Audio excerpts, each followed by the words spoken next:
Мамак Джамисы в поселке Мамак впервые открыла свои двери для прихожан в 1998 году. За 25 лет функционирования здание мечети изрядно износилось, а протекающую на протяжении 5 лет крышу уже и вовсе было не спасти. Сегодня Мамак Джамисы требует капитального ремонта. Мы пытались много раз проводить текущие ремонты, применяли там самоклеящие ленты и другие материалы, но это было все временно. В летний период, когда все это крыша нагревалась, отходило это все и начинало течь. Все это давало временный эффект, поэтому было принято решение полностью убрать нашу крышу и сделать ее заново.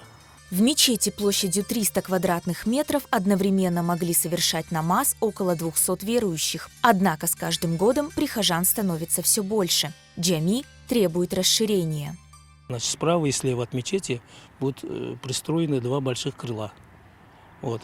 Одно предварительно, скажем так, будет предназначаться для женщин, другая для мужчин дополнительно. Потому что в праздничные дни наша мечеть не вмещает. Деревня у нас, село у нас очень большое, населения очень много. На первоочередные ремонтные работы в мечети требуется 2,5 миллиона рублей. Силами местных жителей и всех неравнодушных большую часть суммы уже удалось собрать. Но чтобы завершить сбор и начать долгожданные строительные работы, требуется еще немало усилий. Сайгылы джамат, пожалуйста, активно примите участие. И пусть ваши садака Аллах Та'аля примет, конечно.